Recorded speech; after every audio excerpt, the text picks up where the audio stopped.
Baby, you are gonna go broke showing turkeys like these. Now we're talking turkey. Gobble, gobble, motherfucker. It's turkey time. Gobble, gobble.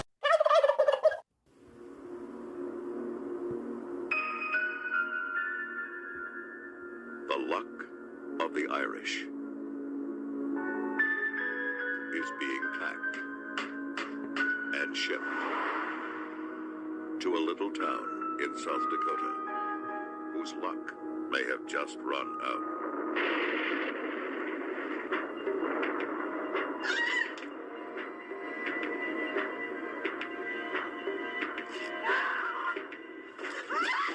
My ear! He got my ear! You got the back door, right? No! You gotta stop the bleeding. Look out, it's in the cabinets. Toward the basement, toward the basement. We're like really scared. Hello? I need the police. This is an emergency. You can kill anything. What the hell are you? You just gotta know how to do it.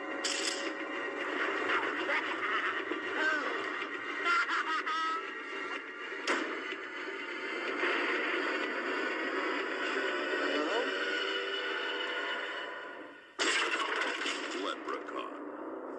It's out. It's out of the crate.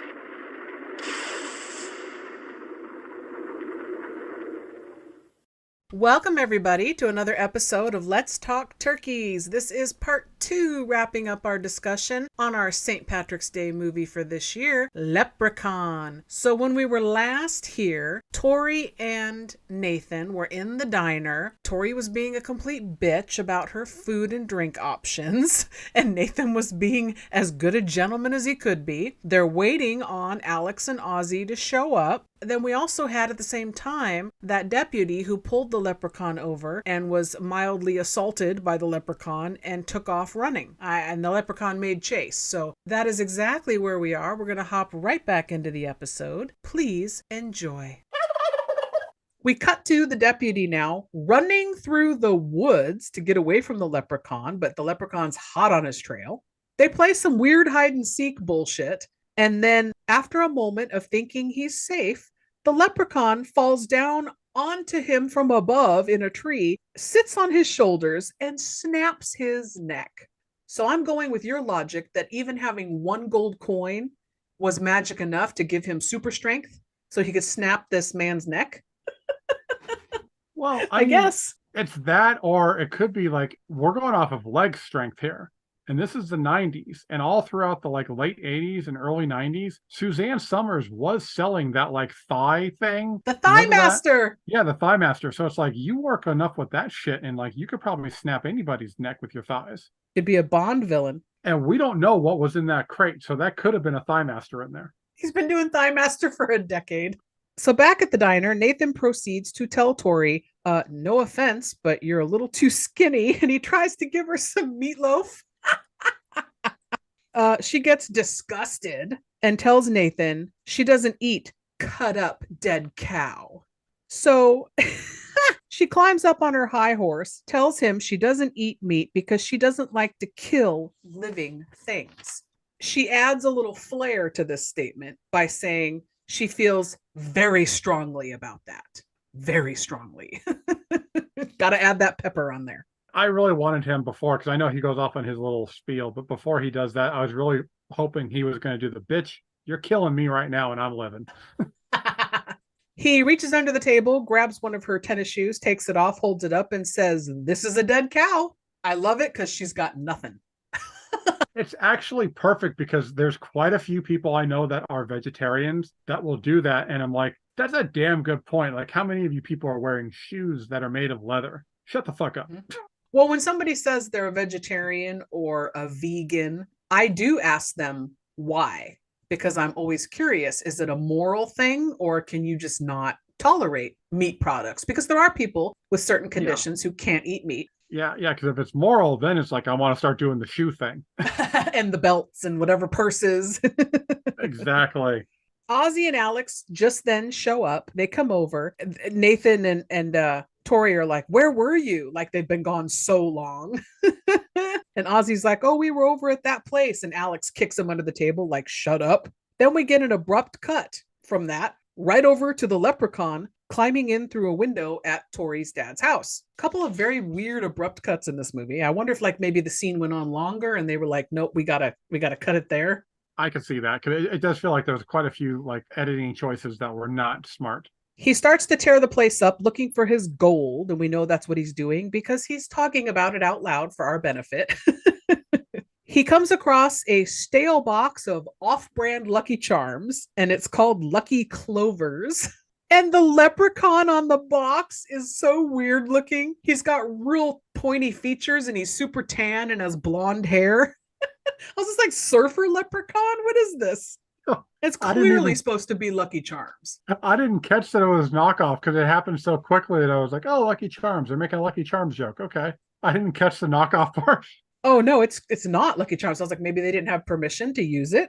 So it's Lucky Clover? They're called Lucky Clovers, and the leprechaun's super creepy looking. Yeah, you'll have to look for it next time you watch. He winds up, the leprechaun here, rounding up all of the shoes in the house and lining them up on the table in the kitchen and polishing them all. This weird fucking shoe thing.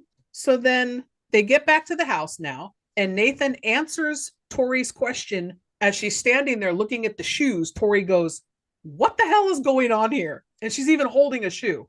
And the response from Nathan is, well, it could have been a bear. He's talking about the mess in the kitchen, the stale food and the shit thrown everywhere. That's not what Tori was talking about. She was talking about the shoes. He's like, oh, it clearly, could have been a bear. They come down sometimes from the hills. So I looked it up because that's what I do. They are supposed to be in North Dakota. Bears are not common in North Dakota. Very occasionally, black bear sightings happen, but they are very few and far between. They're a migratory breed in that area. So there are not bears running rampant, pillaging people's houses in North Dakota. It's not happening. No. To be fair, it could be a bear in the case of like, maybe this bear is just on the wrong side of the tracks. It's had a rough life. Now it's just started ransacking homes, looking for drug money. We don't know this bear's life story. That's true. He could be hoboing it from state to state on the trains. Yeah, it could be a hobo bear. Exactly. So Ozzy, on the other hand, responds to Tori's shoe question by telling her, obviously it's a leprechaun because he said he wanted to shine my shoes when I saw him. Clearly this is him because he said he was a shoemaker. And I'm like, thank you. Please. Is somebody going to listen to Ozzy now? Maybe because he said that. We got to point out, because I just thought about this now. Before, when everyone's saying he's not smart, Ozzy's the only one to piece this shit together. So this dude's a lot smarter than they were giving him credit for. Yep. So Tori tries to leave, but chickens out because it's too dark outside. Okay. Nathan and Tori off screen must have cleaned up the kitchen because we suddenly cut to them walking out of a clean kitchen and he's holding a broom. So I guess we're supposed to figure out they did that. That's what the broom was for. And then we hear cha-ching, cha-ching, like the little tricycle bell again. And then Ozzy and Alex come around the corner and Ozzy's holding a little bell and making it go off. Cha-ching, cha-ching. I was like, oh, okay. Jump scare moment like they were going for, I guess. Thinking back on it, it shouldn't have been a jump scare because the car that he had didn't have the bell on it. Only the tricycle did. He left the tricycle back at the shop. Yeah. Apparently the bells are, this house is lousy with bells because there's one here, one shows up in a little while. So Ozzy and Alex have a conversation about how to kill a leprechaun. And then the bell starts going off again, but it's just sitting there on the table. So nobody's touching it. And Tori and Nathan re-enter the room and they realize nobody's doing the bell noise, like it's just doing it by itself. So Nathan goes outside to search around. Why? For what? It's the standard thing they do in a horror movie. You hear something outside that could be creepy. What do? Oh, I'm going to go look for it. And he passes a clothesline with clothes on it. Whose clothes are those? They have not been out there for a decade. Yeah, there's no logic to that. I'm like, what? Yeah, I got nothing. I was trying to think like I need to go back and see like could it have been clothes left over from the 10 years ago? There's no way those were Like hanging there for 10 years and they're not weathered and falling off. And I was like, yeah, I call bullshit. So Nathan trips over a bear trap. Again, probably would not have a bear trap sitting out like that because really not any bears. yeah, I assumed that was the leprechaun leaving that out there. I think maybe you're right because the leprechaun does come running over and starts this whole song, rhyme, and dance about how he's caught Nathan in the trap just before he can cut him with this little teeny tiny axe. It's like the size of his hand. Nathan hits him with this big flashlight, like big ass, like police issue size flashlight. And they tussle a little bit. And then Nathan kicks the leprechaun down. And this made me laugh so hard because in this one shot from behind the leprechaun, you can see the leprechaun's legs from hip to knee, like his thighs are very long. Warwick Davis's legs are not. And then in another scene, he falls down in front of Nathan, and you can see where his knees are bent. The man has longer hip to knee and knee to ankle, like his calves. You can see that he's completely kneeled down in front of Nathan and he's got long legs, top and bottom. I'm like, oh, that's bad, you guys. That's clearly not Warwick Davis. Overanalyzing, but it still made me laugh. I was like, you couldn't find a smaller stunt person? Really? You're taking me out of the believability of this fantasy film, Mark Jones. I mean, maybe it's just it could have been hard to find someone willing to do it. They're like, no, I'm not doing this stupid ass movie. So Tori, Ozzy, and Alex all come outside. The leprechaun comes back to reattack Nathan. Tori yells at Ozzy, go inside and call the police. Why you send the lesser-minded person who believes in fantastical things to be in charge of calling the authorities, I don't know. Yeah, that one bothered me a little bit. That was like, okay, you could have picked anybody else for that job. Right? Even Alex would have been able to do it. So Ozzy goes inside, calls the police, and is telling them, send the Marines, send the army, send everybody because leprechauns are attacking. Oh my God. Outside, Alex and Tori are beating on the leprechaun. And then Alex runs inside, grabs a shotgun, gives it to Nathan at Nathan's behest. Nathan's like, go get a shotgun. First of all, how does Nathan know there's a shotgun in Tori's dad's house, in the O'Grady house? Has he been to the O'Grady house before? Did he investigate the house when we weren't looking because he was painting? He was squatting. But in any event, he knows there's a shotgun in there, so he sends little Alex to go get it. So the leprechaun is pointing out that he's weak and he's having trouble fighting. And I thought to myself, but you were strong enough to snap a grown man's neck a minute ago. Now suddenly you're too weak to win this fight? Like, what's happening? I'm standing by the Thigh Master because this is upper body strength now. We haven't seen him use upper body strength, just leg strength. He was skipping arm day, is what you're saying. Exactly. You do not skip arm day. So we see at the sheriff's station, after Ozzy makes his call, they joke between themselves, the officers, that Ozzy's at it again. Last time it was UFOs. This time it's a leprechaun. And then we see the sheriff, and that's actor William Newman, Turkeyverse connection. He is in Silver Bullet. He's the gas station attendant that bullshits with little Marty. Oh. You want me to check the driver's bullshit level? I love Silver Bullet so much. But they don't believe Ozzy. They're like, obviously he's making it up. That is the wrong thing to do, is like, especially the whole leprechauns are attacking. No one's going to investigate that. Right? So Nathan shoots the leprechaun and sends him flying back into the bushes. Ozzy takes Alex away, and Tony, keep right saying Tony because my handwriting's so sloppy. Well, Tori kind of look like a guy. Tori pries the trap off of Nathan and gets him loose. They run over to the bush, and Nathan unloads like 5 more shots or something willy-nilly into the bushes where he thinks the leprechaun is. Why are you wasting ammo, bro? That pissed me off because it's like, you don't know how much ammo you're going to have and you're just going to unload shit into a bush. That was just, because at this point, they don't know that the gun can't kill him. Yeah, that's something I didn't think of. By the end of this movie, I wrote in my notes, it's somewhere, we'll get to it, but I wrote, why did we not make a drinking game out of every time somebody shoots the leprechaun? We would have been drunk by the end of the movie for sure. Actually, that's a good point because, yeah, they shot the hell out of that little guy. So Tori gets annoyed that Ozzy told the cops it was a leprechaun, so she realizes nobody's coming. They grab Nathan and they go inside the house. Why they didn't jump into a vehicle and take him to the hospital? His leg in a bear trap is clearly way more severe than an animal bite on your dad's hand. It's horror movie logic. I mean, like, why do you always run upstairs? True, said about the front door. Tori says, we've got to stop the bleeding. Then we'll get him to the hospital. Whatever. Suddenly she's a triage nurse. So we cut to everyone now getting into the truck. Tori's going to drive, but it won't start. So Alex says, distributor cap. And he jumps out, opens the hood, and finds the leprechaun chewing on all those yellow wires. Honestly, I would have sent the kid too, because no one gives a shit if he dies. So he's the most expendable person. I just thought it was funny that the leprechaun is somehow in the engine, down in it. Like, what? How does he fit in there? He's just chewing on the cable wires. Alex gets back in the cab.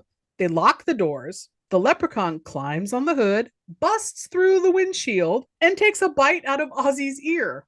Then Tori gets his nose with the lighter and he backs away. And I always laugh in horror movies when this happens. Mike was watching this with me when this happened, this part. The leprechaun's holding, it's on my nose. And I'm like, why wouldn't you just pull it off your nose? Yeah. Mike goes, maybe it's so hot it stuck to his nose, maybe. Okay, I didn't think about that. But even then, it's like, that's exactly what I wrote down and thought the same thing. Is like, why the hell are you holding the thing to your nose? Take it off your nose. So stupid. And then he gets pissed and throws it and runs into the barn. The leprechaun comes busting out of the barn on a makeshift looking metal go-kart of sorts with a pitchfork fashioned to the front of it. What? Apparently, like, during that 10 years that he was in the basement, he was watching reruns of MacGyver. Right? Like, what the fuck is this? So he drives straight at the truck, singing Ring Around the Rosie, Pocket Full of Posies. What? Is that a Leprechaun origin song? I don't know. I have no idea. He rams into the truck so hard, apparently. You don't see it, but it must have been, because he flips that fucking thing over on itself. He rammed the shit out of it, I guess. It didn't look like he was going that fast. And then he says, ashes, ashes, we all fall down. Oh, movie. Ring around the rosy, a bucket full of posy. Faster, faster.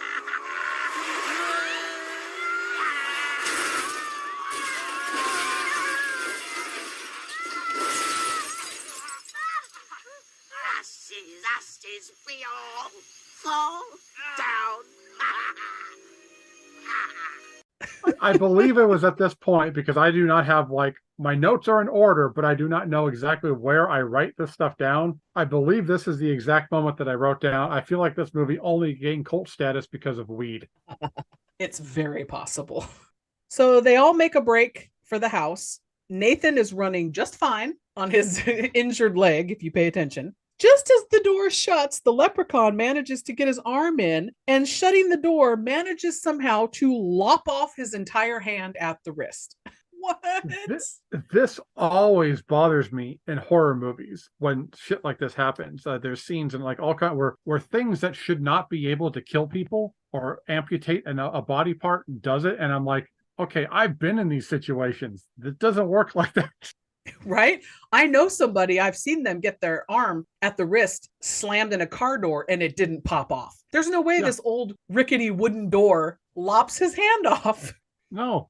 So the hand now, again, more weird shit, manages to defy gravity and climb right up and open the doorknob. And then, what has he got? Spider stick on his fingers? How can he climb up that door? It's magic. It's either magic or it's because the lucky clovers were just so rotten that it just got like all sticky gooey on his hands. It crawls outside the door and the leprechaun grabs it, picks it up, and runs off. And if you pay attention, these are big hands that they have on the leprechaun, on Warwick Davis. Fake makeup gloves, or I don't know what they are, but they're pretty big. And he's got big hands anyway. But this fake hand that he picks up and holds up is even bigger than that. It's as big as his whole fucking head. I'm like, that is not his hand. It's so big. It's like Andre the Giant's hand. Well, what happened was before they slammed it, it got swollen. So like all the blood like rushed into the hand, like in a cartoon. So it just like blew up. Oh my God. Back inside now, Tori remembers she has that cell phone. She calls it a portable in her purse. She calls the police and states it's an emergency at the O'Grady farm. Please send help right away. Nothing about a leprechaun, probably a good idea. Then the battery dies. The call gets disconnected, but that's fine because she got through at least. Then we cut to the sheriff calling the dead deputy's car, and the leprechaun imitates the voice, which we know he can do because we saw him do that with Mrs. O'Grady in the beginning. And he says, no problem, I'll respond. And then we see he's sitting in the car with the dead deputy whose neck he snapped, but his face is like covered in blood. I'm like, what? I guess it's from when he grabbed his face earlier. I didn't get that either because it didn't look like he did anything that could cause bleeding. Broken neck, you're not going to bleed from the eyes or nose or anything. And also, he snapped his neck deep in the woods. He'd been chasing that guy into the woods. So we're meant to believe that he hauled that guy's body all the way back to the car just to set him in the car. Why? I got nothing. We would see him. That's the only reason why. Yeah, it's like none of this movie makes any sense. So Tori back at the house is patching Ozzy's ear up with a bandage, and he goes, I bet that leprechaun made a boot out of my ear. Okay, first of all, sir, he did not take that much of your ear. He took a little nibble. Yeah, like that'd have to be a pretty fat ear to make an ear, make a boot out of it, and that's not working. Ozzy accidentally during this mentions the gold that he and Alex found. Tori strong arms Alex into talking, like literally. It's like the only time that I was like, good for her being a bitch. Smack that little shit around. Yeah, she grabs him by the arm and yanks him over, and I'm like, oh, calm down, but she's upset. Alex says, yeah, we found the gold. He mentions fixing Ozzy's brain with the gold that they found. She says to him, you know you can't do that, right? That's not a thing. And Alex says, this is why I had you put a pin in it earlier. Well, he doesn't know that. Ozzy doesn't know that. I'm like, it was your idea in the first place. Ozzy, that never crossed his fucking feeble mind until you said it. That's why I hate the kid. So Tony again. So Tori says, let's give the leprechaun his fucking gold and he'll leave us alone. Like, problem solved. Alex says, okay, we hid it in the well. Somebody's got to go get it. She takes a shotgun, which she admits she's never used before, and goes outside to get the gold. There's a green glowing light in the well. Did you notice that? I thought, yeah. Sewage and sludge that's radioactive in the well. Don't drink it. That's where the ooze went. Ah, secret solved. Leprechaun vanish. So she cranks the well handle, grabs the gold, and it's not a bucket of gold, a pot of gold. No, it is a sack, a little sack. And it so annoys me that he always calls it my pot of gold because it's not a pot. The leprechaun magically appears out of thin air. She gives him the gold. He makes a big production out of, thank God you gave me the gold. All is well, blah, blah, blah. Kisses her on the cheek, I guess, because you can't really see it. It's kind of obscured. And then we get a sound effect, like a sound. So I was like, did he kiss her? What was that? Did you catch that? Any of that? I thought he was licking her. I couldn't tell exactly what it was. And then she's running away from him. And she keeps turning her head and looking back. And she's running toward the house. And again, her mouth is not moving. And we hear her say, crying and making noises and being like, oh God, oh God, oh no. And her mouth doesn't move at all. Yet again. So then the leprechaun is sitting by the cop car, dead cop still inside. He parked it over near that truck where the gold had been hidden, the beat up rundown truck, and his little tiny car that he drove all the way from town. He's got this little like parking area now. And he's counting his gold and he makes it to 99 and he realizes one is missing. He gets very upset and he says quite declaratively, no one steals a leprechaun's gold. I do not think that phrase means what he thinks it means because clearly you can steal a leprechaun's gold. People have done it. O'Grady did it. Apparently, it's not hard to steal it. It's just hard to keep it because the leprechaun's going to hunt you down. People steal it and they continue to steal it for decades to come, as the franchise will show us. So yes, clearly it can be stolen. So inside, everyone's getting ready to go to the hospital and we hear voiceover of Tori telling Alex, why don't you go grab some ice for Ozzy's ear? We see them gathering by the door and they're getting ready to go out the door to go to the hospital. But she sends Alex for ice for Ozzy's ear. I'm like, why? Solely so that we can get a jump scare. Because Alex goes to the refrigerator and when he opens it, the leprechaun leaps out and tackles him. Jump scare. I want me gold. Where's me gold? Nathan grabs the leprechaun and tosses him at the stove. I cracked up when he just flings him off. I had to watch it like 3 times.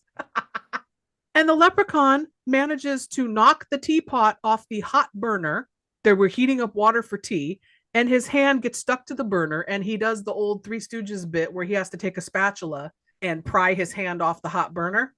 My question in all of this was, they were about to tip the fuck out the door moments ago. They were going to leave with the stove on? Somebody needs to be in charge here. This is a problem. That I didn't even catch that. I didn't even think about that, but that is a damn good point. They probably should have turned the damn stove off. Okay.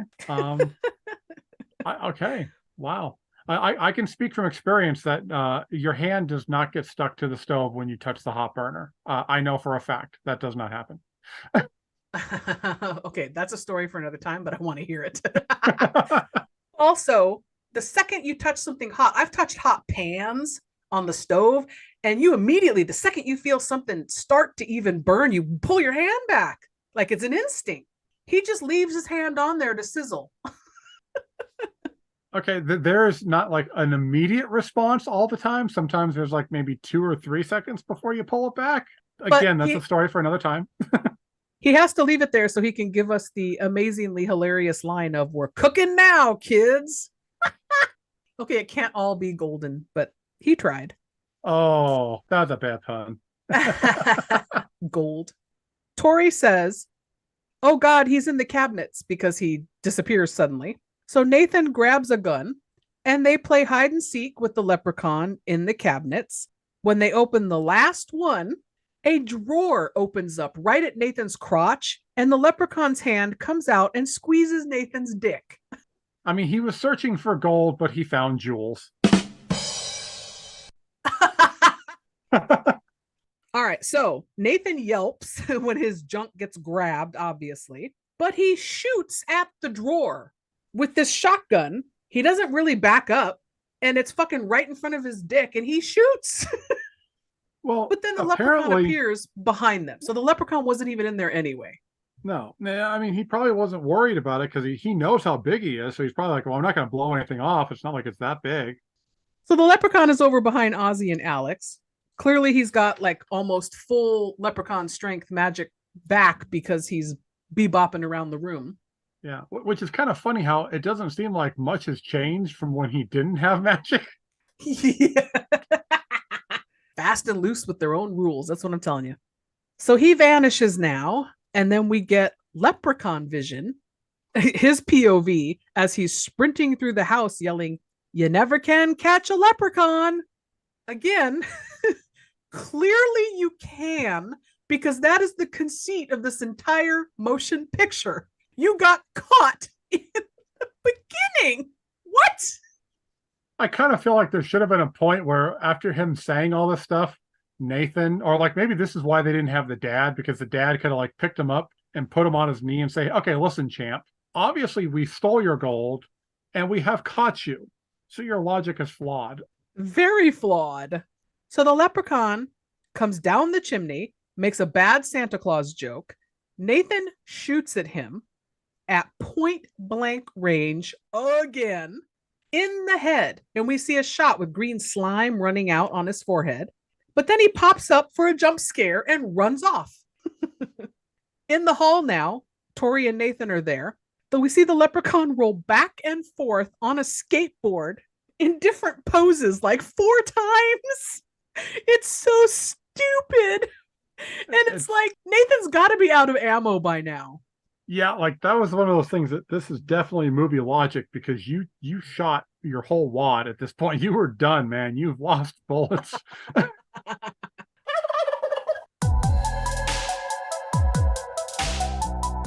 Hey everyone, I'm Shelly. And I'm Eric. And we're the hosts of Gruesome and Unnatural, a true crime podcast about murder, cold cases, missing people, and just unnatural.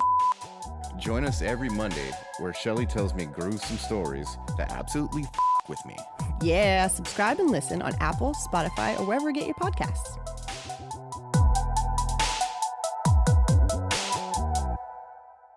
Nothing over $3 right now on the website trulyuniquejewelry.com. The website is now clearing out all of their inventory to make room for the new. Nothing over $3. Everything from necklaces, rosaries, rings, earrings, bracelets, extra extender chains, earring backs, every little thing you would need for your jewelry box, including gift boxes, all on clearance prices. So hop on over to trulyuniquejewelry.com. That's TRULYOUNIQUE jewelry.com. It's one flat rate for shipping, so fill that box or envelope as full as you can with everything on the website priced under $3. That's trulyuniquejewelry.com. And now, back to the show. So they all run back into the kitchen. Nathan reloads, and they think they hear him outside of a window below, like that he maybe went in the basement and escaped out of a window. But then the leprechaun pops up through the floor, runs down to the basement after Nathan shoots him again.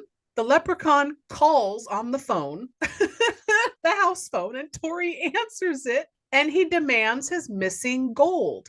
Tori rips the phone off the wall. Super smart. She clearly does not do well under pressure, this girl, at all. No. The phone is on the floor, and it starts to ring. So Tori picks up the receiver, as you would do, I suppose.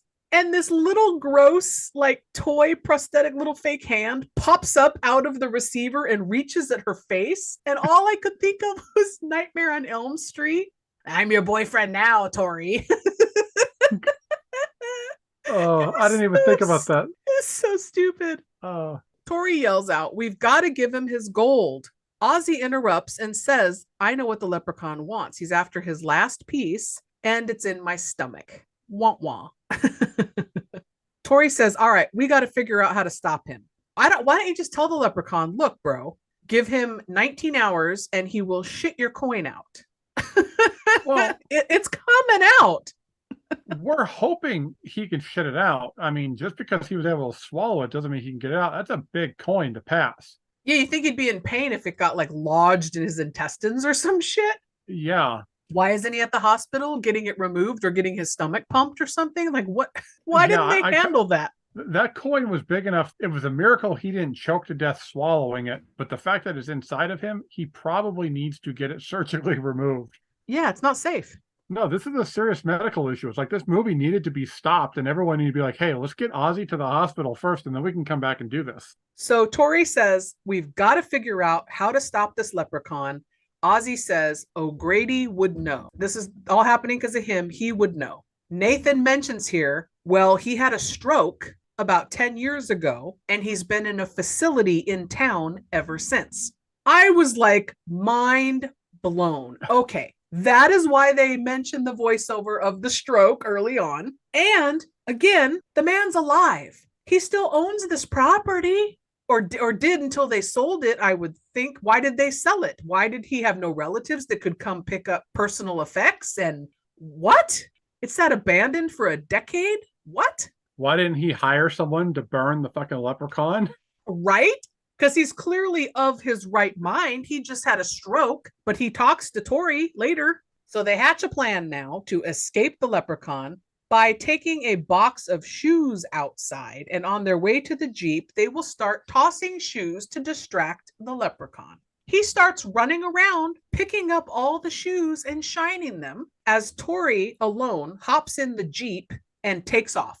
The men stop tossing shoes and run back inside the house. My question was, once he gets done shining these shoes, he's coming back in the house, coming for them. So what's their next step here in defending against the leprechaun? Okay, you're going to send the one person to go and talk to O'Grady, where it's like, okay, why not? That doesn't know him. Yeah, it's like, why not everyone pile in the truck, take off, you can drop off a couple people maybe at the police station or the hospital and then be like, okay, now the rest of us are going to go talk to O'Grady. So it's like, So Tori is driving down this deserted road, and then we see from behind a green fake CGI light, and the leprechaun magically appears hanging on the back of the Jeep, Back to the Future style. But instead of a skateboard, he's on roller skates.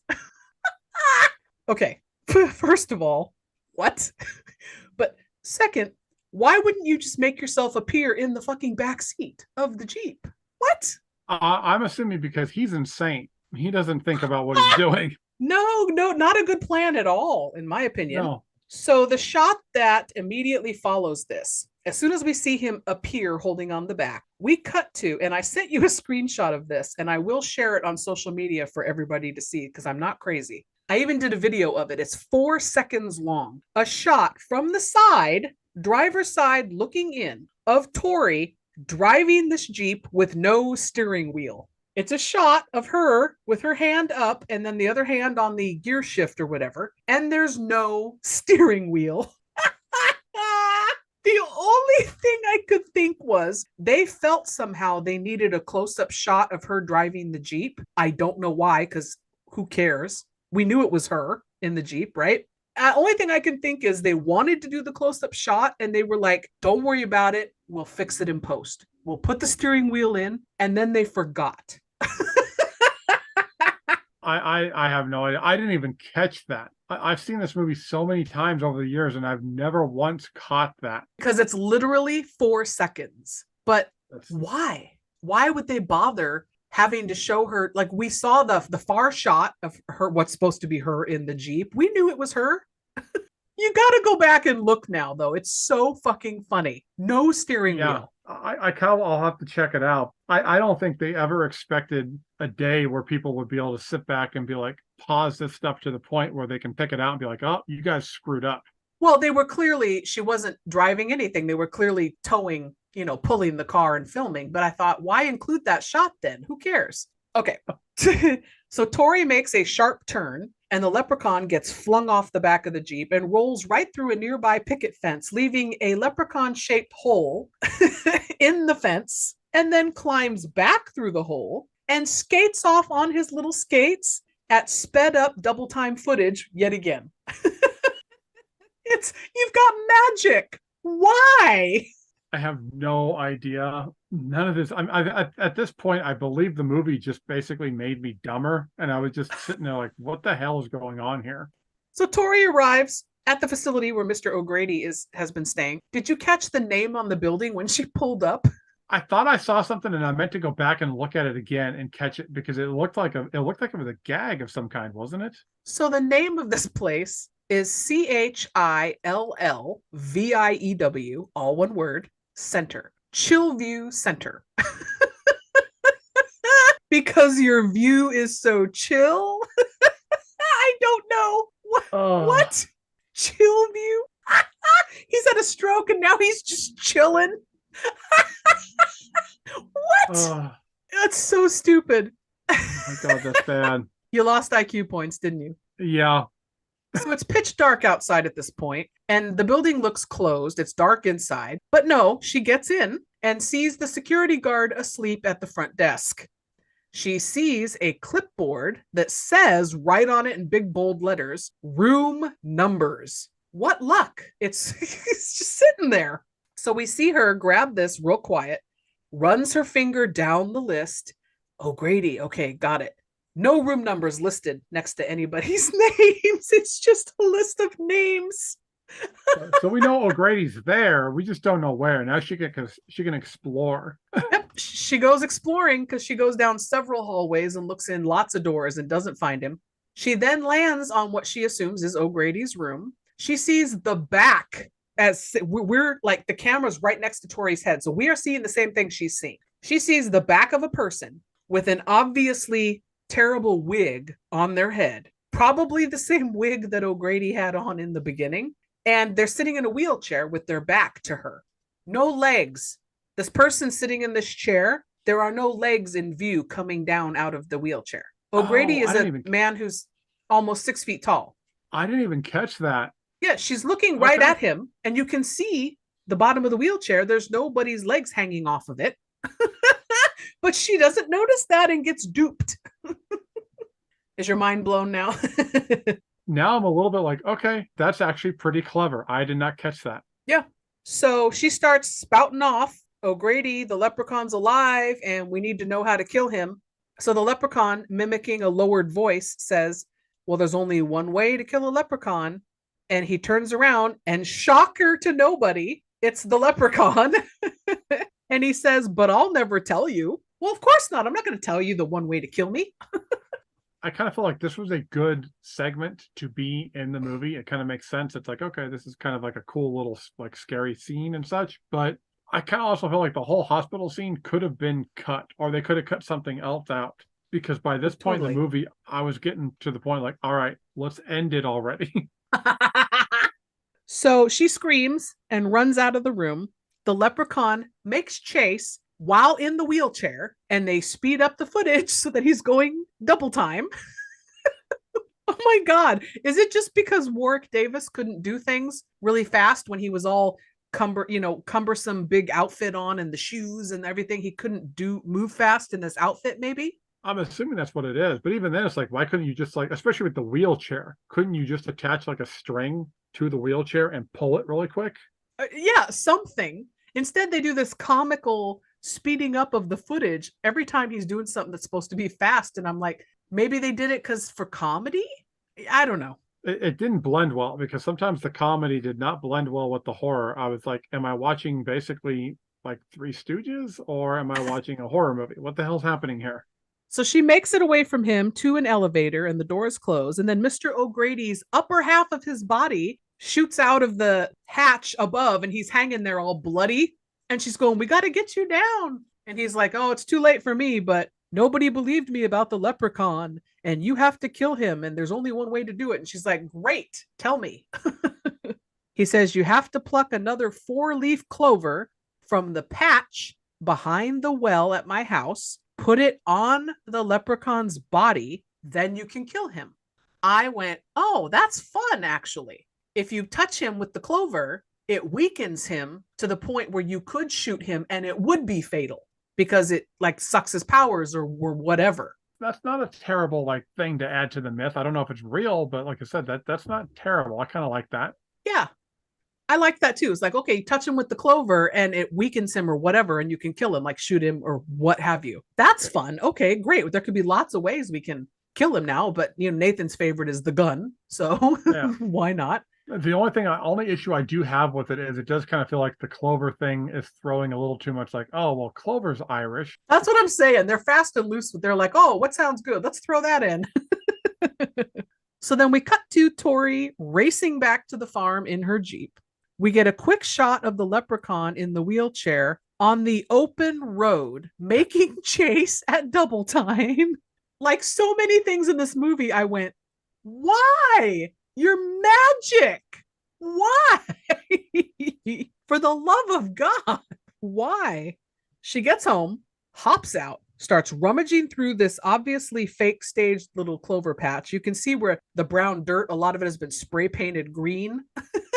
Yes, it looked very, very fake. But I will give him credit with the intensity that she's looking, and then the music and the drama. It was the most intense gardening scene I've ever seen in a movie.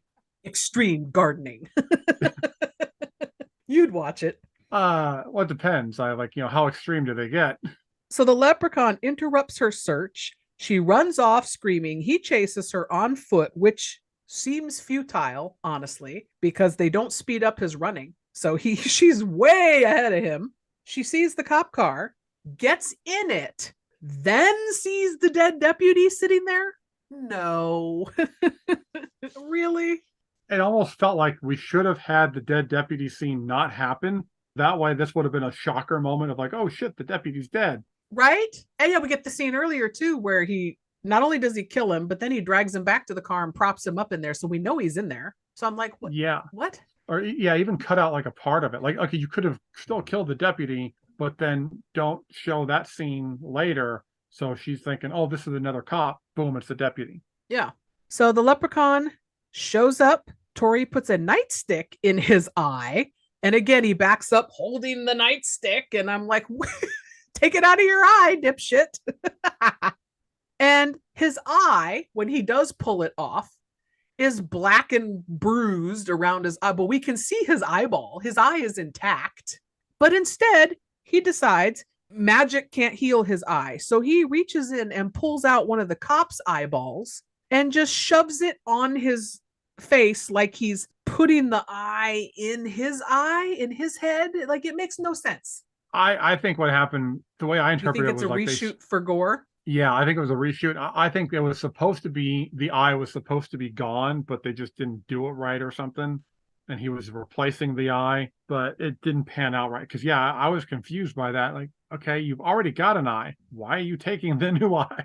I feel like it was a reshoot for gore just to watch him reach in and pull an eyeball out of the cop, because it makes no sense. Yeah. Nathan now shows up, shoots the leprechaun. This is where I wrote in my notes. This was the moment when it finally hit me. Damn it, we should have been drinking every time the leprechaun gets shot. Tori tells Nathan and Ozzy what O'Grady told her about how to kill the leprechaun, and they run off. The three of them start looking for a 4-leaf clover. We see Alex take the bear trap. This is so egregious. Oh my God.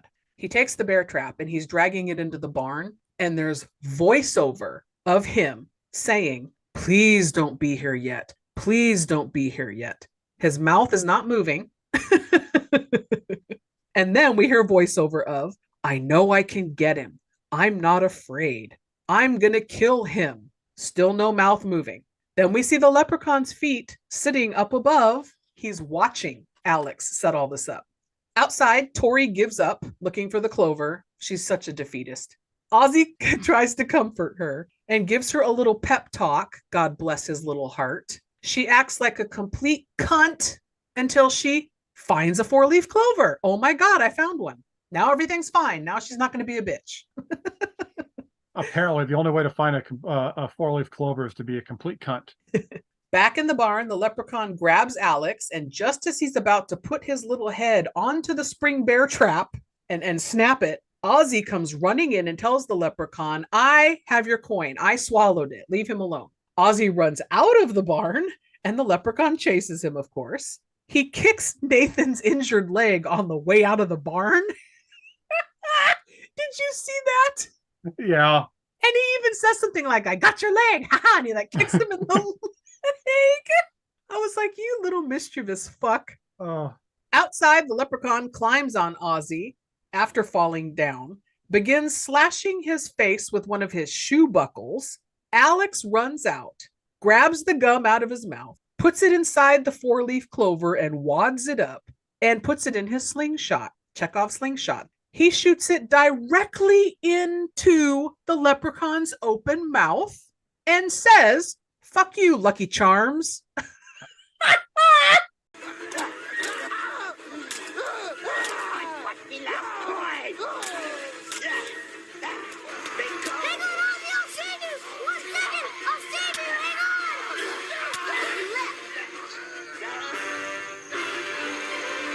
Fuck you, Lucky Charms.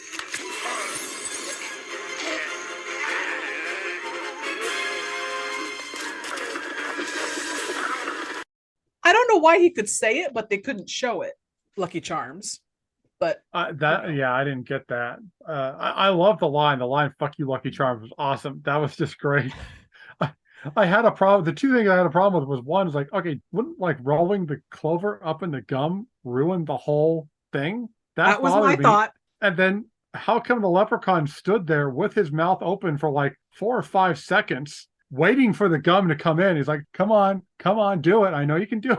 Yep, exactly. Leprechaun swallows it, gags, and they all watch as he starts to melt and kind of turn into a skeleton. And we get a mini light show, magic stuff. And then he falls backwards into the well. So my question was, the clover stops him, traps him, weakens his powers, but because he swallowed it, it kills him? Because they don't do anything else to him. I have no idea. I felt like they were pulling from all kinds of different movies, and they're like, well, how do we want to end this? Oh, I got an idea. Let's just fucking rip off Gremlins. Oh, speaking of movie ripoffs, another one. Here you go. I totally got Creepshow 2 vibes from this puppet of the leprechaun. Comes like a melty skeleton, gross looking thing popping up half out of the well. And in a deep, gurgly voice, he's all, I want me gold. And all I thought was, thanks for the ride, lady. You know what I'm talking about? I didn't even think about that, but yeah, I can see that because I was thinking Gremlins because I was thinking Stripe, basically like his death, but I didn't even think about that part. Yep, same, but also Gremlins. Yeah, I was like, they just pulled from other shit. All right, so Nathan runs over and smacks the leprechaun in the head with the butt of the gun, and then he falls down into the well. He pours gasoline into the well and tosses a match in there and jumps out of the way just as it explodes. Because as we all know, the way to make a bomb is to mix gasoline and water. Yeah, right? So then we fade out and the sun is now coming up and the well is still on fire. All the wood around it, you know, that they built to bring the bucket up, the whole big crank, all that stuff's all burning down. And what made me laugh was this well is supposed to be made of stone as well as wood. And you can see in a close-up shot the fake panels of the faux stone falling off of the wood that it's attached to. And it's clearly not stone. It looks like an arts and crafts project. It's so bad. I feel like they really half-assed this movie. Like, where did the $1 million actually go? It went to Jennifer Aniston's nose job. Oh my God. So now we see from the distance 3 cop cars come rolling up to greet the kids. We see a close-up of the well. We hear voiceover of the leprechaun saying, I'll not rest till I have me gold. Curse this well that me soul shall dwell till I find me magic that breaks me spell. Fade to black, the end, roll credits. Oh my Lord. Oh, this movie is too much. I mean, God bless anybody that loves it, but I don't think I'll probably ever watch it again. No, I actually kind of look back on it. I must have been a dumb child. All right, anything else, or do you want to jump to 3 questions? Let's go ahead and jump to 3 questions. All right, question 1. Have you seen any of the sequels or films in this franchise? And total films, there are 8. Holy shit, I didn't know they actually were able to milk 8 movies out of this thing. That is ridiculous. I want to say I have seen the second one. I think I've seen the sequel. I don't recall ever seeing anything beyond the sequel. So we have Leprechaun 2, where he's obsessed with finding a wife. So he sets his sights on the daughter descendant of a relative that does him wrong way back in the 100 years ago in the Dark Ages or whatever. And it's set in modern times. It's okay. You think you saw that one? I think so. It sounds a little bit familiar, but I'm not 100% sure. So 3 takes place in Vegas, and he's a statue with a medallion around his neck. And when they take the medallion off, he comes to life. Never seen it. 4 is Leprechaun in Space, where they jump the shark. He's on an alien planet, and once again, a medallion has frozen him. This one is just bonkers, absolutely bonkers. Like Leprechaun in Space, you would think would be nuts. This will exceed your expectations of that. I will have to check that one out just because I love how batshit crazy Jason X was. That was just like, what the hell am I watching? So like anytime you throw shit in space, you know it's going to be amazing. There's a character in this, Dr. Mittenhand. He is absolutely my favorite character, probably of any B movie I've ever seen. All right, I gotta check it out. You have to watch Leprechaun in Space. It is terrible. All right, so then after that came Leprechaun in the Hood, or in the Hood, with Ice-T. Did you see that one? No? No, I refuse to ever watch that one. It's not really that good. Leprechaun Back to the Hood came after that. That's the last entry we get with Warwick Davis playing the Leprechaun. So then we jump to 2014, years later. We get a reboot, an original. They remake the original basically, and it's called Leprechaun Origins. It's a WWE production, and the Leprechaun is played by Hornswoggle, who is a WWE wrestler. Dylan Mark Postal. Yeah. It's not related in any way to the other films. It's a complete reboot. However, I have not seen it, but I did watch the trailer. Apparently, it has nothing to do with the other movies. There's no origins. They don't tell the Leprechaun's backstory. Nothing. Okay. That's weird. It's dark and it's horror, and it's not intended to be funny or campy in any way. Then they jumped to 2018 and they made Leprechaun Returns. This is a direct sequel to the original film, the one that you and I just discussed. Ozzy returns and gets killed in it, of course. Somebody named Lyndon Porco or Porso is the Leprechaun. I watched this one and it's terrible. Poor Ozzy, they do him dirty. All right, so you've never seen any of those. Okay. No, I'm just going over in my brain right now. I'm like, they sound like shit, except for the space one. The space one sounds like it's shit, but like fun shit. Yes. All right, so let's play a little Q&A game here with these real quick. So Okay. This first one had a Rotten Tomatoes critic score of 31% and audience of 33. All the rest of these, I looked up all the Rotten Tomatoes critic score and audience scores to see if they were turkeys. Surprisingly, one of the 7 films that followed is not a turkey by actual leaps and bounds. I want you to tell me which one. The critic score is lower than the audience. The audience score is almost double the critic score on this. Which one of the 7 sequels is not a turkey? Leprechaun in the Hood. Try again. Really? Mm-hmm. Okay, because I thought that's why they went back to the Hood. Okay, I gotta go with the space one. Okay, wrong again. You would think, because it sounds bonkers, right? So 2 has a critic score of 6 and an audience of 29. Not Wow. 2. 3 in Vegas. I watched it also. Terrible. 0 critic score, 35 audience. Space, 17 critics, 20 audience. I had so much fun watching that stupid movie. It was better than the first one, in my opinion. I would rewatch the space one over and over, not this first one. Huh, okay. So Leprechaun in the Hood, I also watched.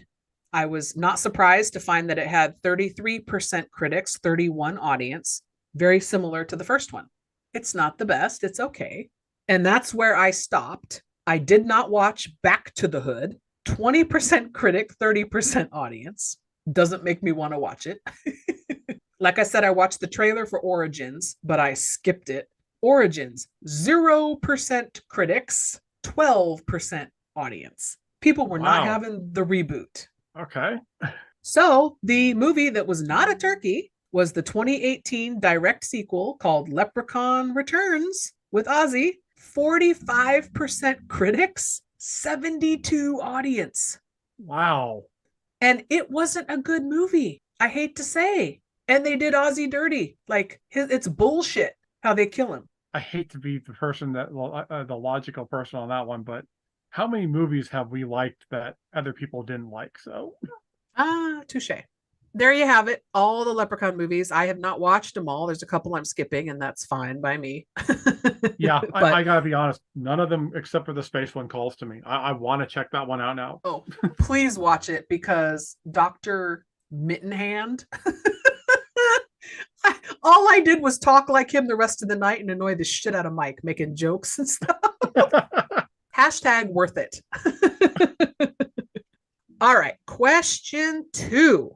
So I did the math on the gold when the pawn shop Joe tells the kids one piece is roughly $500. So if you've got 50 grand in coins that you stole from a leprechaun, his sack, you've stolen the leprechaun's sack, not his scrotum, but I was going to say, I was like, there is a total scrotum joke coming up here. Come on. What would you do with that 50 grand in gold?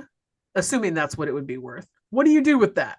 There's no leprechaun coming after you, so you're fine there. You can spend the gold however you want. I don't know. I'm like, so there's so much I want to do. I'm probably going to buy a house that's going to be next to a house that has nothing but cats in it. Buy a plot of land and build a cat sanctuary.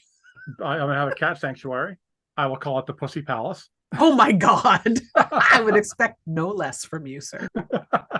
Spend that money. I'm probably gonna go, blow money on video games and comic books and do stuff like that. Maybe like help some friends out. Actually, no. You know what I'm gonna do? Yeah, 50 grand's not as much as it used to be, bro. Like, I'm going to invest into a time machine so that I can go back to the 1950s when money was like, like 50 grand would be like, oh my God, that's a lot of money. And then I'm going to buy an entire town. And okay. I'm going to rule that town with an iron fist. I'm going to be like Dr. Doom in the 50s. King Dave, welcome to my kingdom. Exactly. We have a cat sanctuary on the left, comic book store on the right. That's what I'm going to do. I'll the time machine. I'm going to go back in time and rule. I fucking love it. I would be boring. I would just pay off debt and buy a new car, all boring adult stuff. Although I might possibly blow $500 on this really fucking rad set of Mad Monster Party collector dolls that I saw on eBay the other day. Because I'm stupid like that. Well, I mean, come on, that's what we're all gonna do. I mean, that's the same thing I'm gonna do. I'm gonna scour eBay for all the shit that I want from growing up and stuff. I mean, but yeah, I'm gonna tell the world that this is what I want to do. I want to rule the 50s. The reality is, yeah, no, I'm gonna blow it on stupid shit. Ruling isn't what it's cracked up to be. So, question 3. This is a movie about a leprechaun, a fake magical, fantastical creature turned into a horror movie, or they tried. It's pretty funny, but they tried. What magical creature, in your opinion, could benefit from a horror movie version? What do you think would be fun to take a magical, mystical creature and turn them horror? That's a tough one. I've seen them try to do it with dragons. I love dragons. Bigfoot's kind of gotten some horror stuff. I think even the Easter Bunny's got some horror. I think the one thing that never gets any horror that I would just absolutely love to see a horror movie of, it would be cheesy and stupid as shit, but then, I mean, this is me talking, so what do you expect? I want to see a horror movie done about a jackalope. Oh my God. I love it. Oh, I would want to do like Merman from Cabin in the Woods, or like any of the fake creatures that are on that fucking board when they're doing the betting on with the big board of monsters. Cabin in the Woods didn't happen. Maybe I hated that movie so much. But the Merman would be fucking cool, or Evil Hello Kitty. I would love to see an Evil Hello Kitty movie where she goes ape shit and starts stabbing fuckers. That would be amazing too. We could call her Goodbye Kitty, and she kills you. Her catchphrase, "Kiss this pussy goodbye." Yes, let's make this movie happen, Hollywood. Hire us. I can make so many terrible movies. Right? You and me both.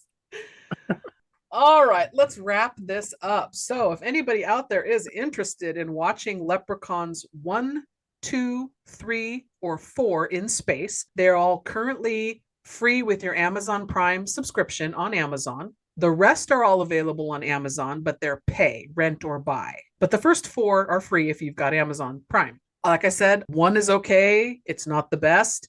You can skip 2 and 3, go right to 4. Space, that's where it's at. And then skip the rest. If I can find 4, I will check it out. Yeah, if you've got Prime, it's in there.